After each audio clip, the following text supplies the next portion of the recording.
ಕಾವೇರಿ ದಂಡೆಯಲ್ಲಿರುವ ಚಂದ್ರವನ ಆಶ್ರಮ ಸಮಾಜದ ಏಕತೆಯ ಪ್ರತೀಕವಾಗಿದೆ. ಹುಣ್ಣಿಮೆಯಂದು ಎಲ್ಲ ವರ್ಗದ ಜನರಿಗೆ ಕೈತುತ್ತು ನೀಡುವ ಇಲ್ಲಿನ ಸ್ವಾಮೀಜಿ ಸಹಪಂಕ್ತಿ ಭೋಜನ ಮಾಡುವ ಮೂಲಕ ಸಮಾಜದ ಸಂದೇಶ ನೀಡುತ್ತಿದ್ದಾರೆ. ಈ ಕುರಿತ ಕಂಪ್ಲೀಟ್ ಡೀಟೇಲ್ಸ್ ಇಲ್ಲಿದೆ ನೋಡಿ.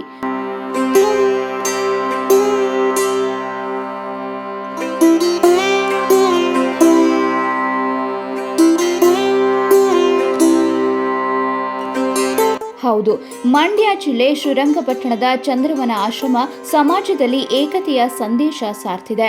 ಇಲ್ಲಿನ ಪೀಠಾಧಿಪತಿಗಳಾದ ತ್ರಿನೇತ್ರ ಮಹಾಂತ ಶಿವಯೋಗಿ ಸ್ವಾಮೀಜಿಗಳು ಪ್ರತಿ ತಿಂಗಳು ಹುಣ್ಣಿಮೆಯಂದು ಬೆಳದಿಂಗಳೂಟ ಆಯೋಜನೆ ಮಾಡಿ ಭಕ್ತರಿಗೆ ಕೈತುತ್ತು ನೀಡುತ್ತಾರೆ. ಅದರಂತೆ ಹುಣ್ಣಿಮೆ ಹಿನ್ನೆಲೆ ಆಶ್ರಮದಲ್ಲಿ ಬೆಳದಿಂಗಳೂಟ ಆಯೋಜನೆ ಮಾಡಲಾಗಿತ್ತು. ನೂರಾರು ಭಕ್ತರು ಸರದಿ ಸಾಲಿನಲ್ಲಿ ನಿಂತು ಸ್ವಾಮೀಜಿಗಳಿಂದ ಕೈತುತ್ತು ಸ್ವೀಕರಿಸಿದರು.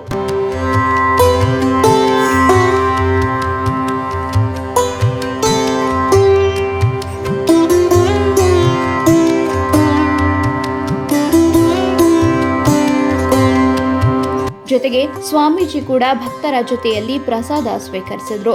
ಇದಕ್ಕೂ ಮೊದಲು ಕ್ಷೇತ್ರದ ಕಾಶಿ ಚಂದ್ರಮೌಳೇಶ್ವರನಿಗೆ ವಿಶೇಷ ಪೂಜೆ ಸಲ್ಲಿಸಲಾಯಿತು. ನಂತರ ಕಾವೇರಿ ಮಾತೆಗೆ ವಿವಿಧ ಆರತಿಗಳನ್ನ ಮಾಡಿ ನದಿಯಲ್ಲಿ ಹಣತೆಗಳನ್ನ ತೇಲಿಬಿಡಲಾಯಿತು. ಈ ವೇಳೆ ಭಕ್ತರು ಭಕ್ತಿಯಿಂದ ಕಾವೇರಿಗೆ ನಮಿಸಿ ನದಿಯಲ್ಲಿ ಹಣತೆಗಳನ್ನ ತೇಲಿಬಿಟ್ರು.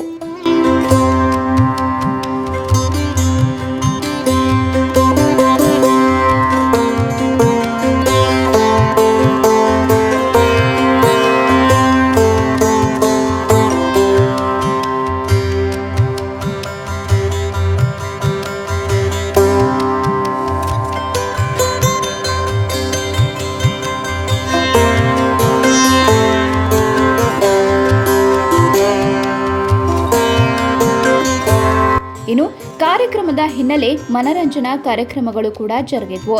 ಭಕ್ತಿಗೀತೆ ಮತ್ತು ಭಾವಗೀತೆಗಳು ನೆರೆದಿದ್ದ ಭಕ್ತರನ್ನ ತಲೆತೂಗಿಸಿದ್ವು. ಒಟ್ಟಾರೆ ಜಾತಿಗೆ ಸೀಮಿತವಾಗಿರುವ ಮಠಗಳ ನಡುವೆ ಚಂದ್ರವನ ಆಶ್ರಮ ಜಾತಿಗಳ ನಡುವೆ ಸಾಮರಸ್ಯ ಮೂಡಿಸುತ್ತಿರುವುದು ಮಾತ್ರ ಉತ್ತಮ ಕೆಲಸವಾಗಿದೆ.